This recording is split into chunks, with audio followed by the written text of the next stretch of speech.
You'll always be a burden, living off our parents in their house, my brother said. As the eldest son, I'll take over the company. Pack your things and leave. I can't believe you're still living here at your age.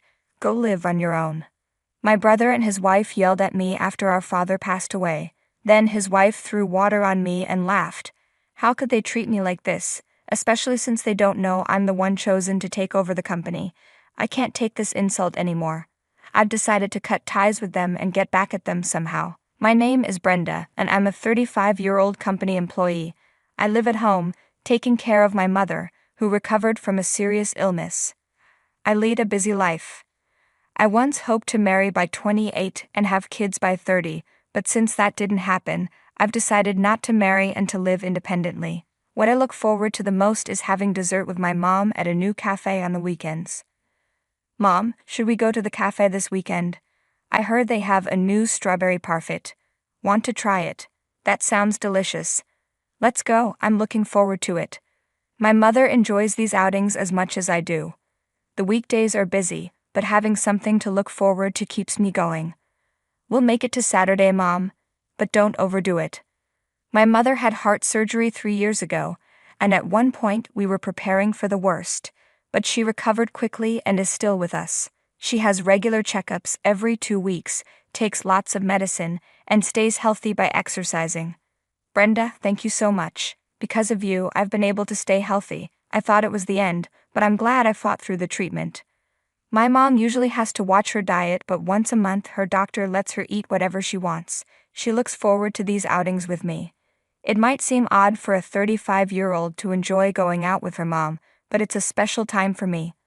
My dad doesn't talk much, but he always enjoys listening to our conversations. The talks between you and Brenda are like a comedy sketch. It's fun to listen to, he says. We're just having some bro talk. Why would that be a comedy? I reply. My father runs a company and works hard, so he comes home tired every day. His routine is to relax on the sofa, watch TV, and have a beer with a snack. He used to handle everything at work by himself, but now he delegates some tasks to others, so it's less physically demanding. I'm proud of how hard he works for our family. Lately, though, he's been having some off days, and I wouldn't be surprised if he names a successor soon. But for some reason, he's hesitant. Dad, don't you plan to let Philip take over the company? You seem really tired. My older brother Philip is 2 years older than me. I've always thought it would be better for my father to let someone else manage the company. I will never let Philip take over, my dad says. I'd rather give the company to someone else. He would ruin it in a month. He doesn't know anything about business and spends money recklessly. I can't trust the company to someone like him, my father said angrily. I had always wondered what happened between them, so I asked my mother. She told me that my brother Philip had financial problems during his college years. Back then, our family's financial situation was tough until the company started doing well. I chose to attend a cheaper public high school to help support the family, but Philip went to an expensive private school and spent his time playing around instead of working part-time.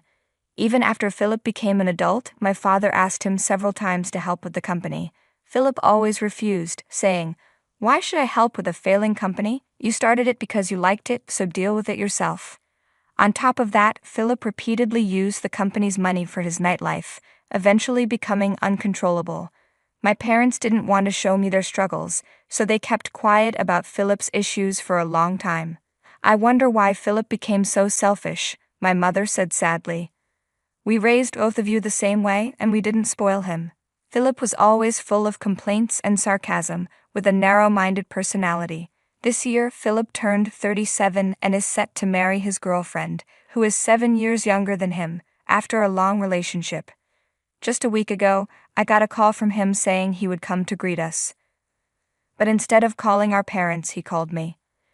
Next week, I'm bringing my girlfriend over. It's a visit with the intention of marriage, so I can't bring her to a messy house, right? Make sure to tell Dad and Mom to prepare and tidy up, he said. Why are you telling me this? Why don't you talk to them directly? I asked, confused by his attitude. Philip's way of speaking was as unpleasant as ever. Even though I didn't want to, I decided to tell our parents, so they wouldn't be caught off guard by his visit. Philip is getting married, I told them. He said he's coming next weekend with her for greetings, so we should clean the house and prepare to host them. He should have told you himself instead of asking me. My parents sighed heavily and were silent for a while. However, they hoped that if the marriage went well, Philip might visit less often and spend less money. Let's make sure to handle this greeting properly, as if it were the last, my father said with determination. Then the weekend arrived, and Philip brought his fiancée to our family home. It's been a while. Sorry I couldn't get in touch sooner. I think Brenda told you, but I'm getting married to my girlfriend. Nice to meet you, I'm Holly. Please remember me, Philip said, but Holly's introduction felt off. She was wearing a miniskirt, heavy makeup, and had a smug attitude. Her greeting wasn't appropriate for a first meeting with our family. We were all stunned, but Philip didn't seem to care at all. They were a matching pair in that way. Amid the tense atmosphere, my mother tried to lighten the mood by asking Holly, "Do you work somewhere?" This only made Holly angry. Huh? Work? I'm not working right now, but is there a problem? I plan to be a housewife, and I have no intention of working after marriage. Don't expect me to help out at your company, Holly said, even though no one had mentioned it. Her words angered my parents and me, but we decided to keep our cool and not stoop to their level. After they left, we talked about how we felt. What on earth was that fiancé thinking? My father said.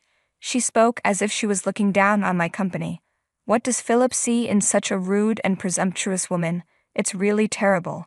Are all people these days like that? Of course not, Mom, I reassured her. Don't lump us together with her. That evening we couldn't stop talking about my brother and his fiancée during dinner. The three of us agreed to keep our distance from Philip and his future wife as much as possible. Later, Philip contacted us again. He said everything was going smoothly with the marriage, but they planned to register it first and decide on the wedding ceremony later. Make sure to tell Dad and Mom to prepare a wedding gift early, he told me. You're a working adult, so I'm counting on you. To avoid any complaints, I wrapped up a larger than usual amount of money as a gift and handed it directly to Philip. Later, I received a thank you call from Holly, but I could tell she was eating during the conversation. Thank you for the gift. I thought your father's company was about to go out of business, so I'm lucky to have received this money, she said. What? What do you mean by going out of business? I replied, shocked. My father's company had about 30 employees and was doing fine, but Holly just laughed mockingly. Upset by her disrespectful comments, I quickly ended the call. A month later, something unexpected happened. I had taken a day off to take my mother to the hospital, but that morning, our rarely used home phone rang. We were even thinking of canceling the landline, so the sudden ring startled me. Hello, I answered. It was an employee from my father's company, and their voice was trembling. Something terrible has happened, they said. The president suddenly clutched his chest and collapsed. We've called an ambulance, and he's being taken to the hospital now. Could the family please head there? My mother, who was getting ready for her checkup, saw me pale with the phone in my hand and immediately understood something was wrong. Brenda, what happened? Is everything okay? Dad collapsed and has been taken to the hospital by ambulance. We need to hurry, Mom. We decided to take a taxi to the hospital. On the way, we were overwhelmed with anxiety but kept praying for my father's safety. When we arrived at the hospital and rushed to the reception, we gave my father's name and were immediately directed to the emergency department. A stern-faced nurse soon arrived and said, "Please come this way." She led us to a hospital room. With trembling hands, I opened the door and saw my father lying there. He had already passed away. My mother and I stood in stunned silence as the doctor explained what had happened. When the ambulance arrived, he was in cardiac arrest. We tried our best to resuscitate him, but he never regained consciousness. I'm very sorry. My father had suffered an acute myocardial infarction, and nothing more could have been done. The suddenness of it all made it hard to accept, but seeing my father's peaceful face, I remembered how he had worked tirelessly for us every day. It felt like he might finally be able to rest, which brought me some comfort. I had informed my brother about the situation on our way to the hospital. I'm at work and can't just leave like you can, he said coldly. It's probably nothing serious, so don't make such a big deal out of it. He then abruptly hung up. Even after I told him about our father's death, his insensitive response was, "I see." Well, it was just his time, I guess. Better than him becoming an old burden. It was hard to believe we were part of the same family. I felt a deep contempt for my brother. While my mother and I were engulfed in sorrow, time didn't stop for us, and we had to start making funeral arrangements. During this time, the thought of my father's company suddenly crossed my mind. What will happen to the company? I wondered. There are employees depending on it.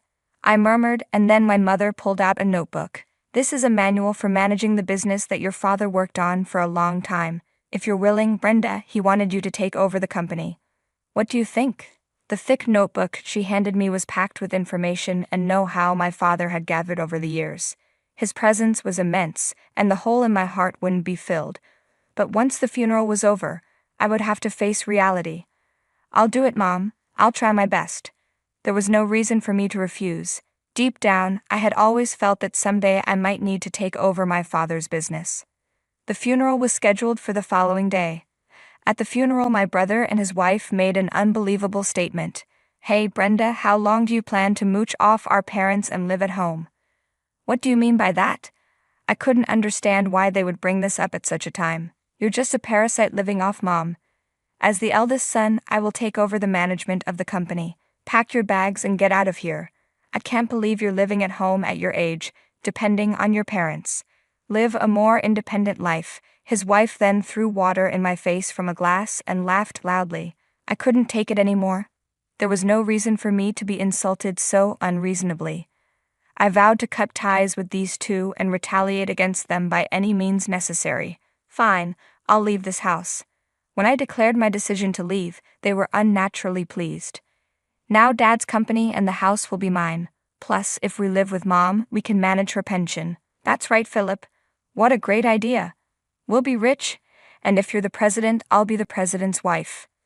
Doesn't that sound wonderful? They were gleefully discussing their future. To maximize their discomfort, I decided to keep the fact that I would be taking over the company hidden until after the funeral. Revealing it now would ruin everything. Pretending to be upset, I packed my bags and left the house as they had demanded. During the funeral, Philip pompously told my father's employees, "From now on, as the eldest son, I will be taking over the company. Please support me." Even as everyone was mourning my father's passing, Philip continued with such remarks, completely ignoring the mood of the gathering. "He's hopeless," my mother sighed, dismayed. Only my foolish brother and his wife remained unaware of the entire truth. Even after the funeral ended smoothly, the busy days continued with various administrative tasks. During this time, I noticed over 100 missed calls and messages left on my answering machine from my brother. I decided to answer the next call. "Hey, what the hell did you do?" "When I went to Dad's company, they told me the next president is his daughter." "I haven't heard anything about this. I am the president. I've even quit my job at the other company." My brother ranted in anger, his statements disjointed, showing he didn't understand the situation he was in.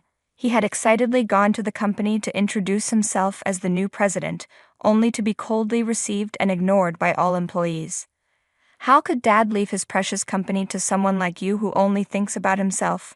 And I heard you and your wife are deep in gambling debts." "What? How do you know that?" "I haven't told anyone."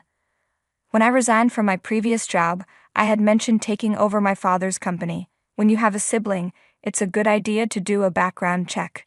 There's often trouble involving money, my former boss had advised me. At first, I didn't understand what he meant, but just to be safe, I investigated my brother and his wife. The fact that they were swamped in gambling debts came to light. "I had you and your wife investigated. How were you planning to repay those mounting debts? Were you planning to use the money Dad left behind? Was that why you wanted to kick me out and move back home? It's shockingly short-sighted." "Why? How could this?" It turned out that the debts, including those of his wife, had piled up to the point of no return, but I would never allow them to count on Dad's estate. Anyway, it's already decided that I will take over Dad's company. That was his last wish. The lawyer will soon confirm the will, but I don't think there will be a single penny left for you guys. What? That's a lie. Through the phone, I could sense my brother's panic, and I silently celebrated in my heart. Then the call was passed to my sister-in-law, who lashed out at me in anger. "Listen here, your brother is suffering, so as his sister, you should help him. You have no heart, you're the worst." I could have retorted in kind, but it would have been a waste of time, so I chose to ignore her. "Please pay back the debts you created yourselves. It's irrelevant to me and Mom, so please don't contact us again. Your remaining options are to work hard and pay off the debt or declare bankruptcy. Good luck. Goodbye. Wait a minute, listen to me until the end. I could hear her screaming from the handset, but I hung up the phone. They would now be chased by debt repayment and likely live in poverty for the rest of their lives. It was a fitting consequence for relying on my father's money and not valuing family. If they suffered even a bit as a couple, it would serve them right. Subsequent messages were left on my answering machine a few times. Currently, my brother and his wife have started working at a new factory, but their marital strife continues daily, and it seems a divorce is imminent. I do not want them to interfere in any way as I work to grow the company, so I intend to completely cut ties with them. Thus, my plan for revenge was successfully completed, with a sense of refreshing closure.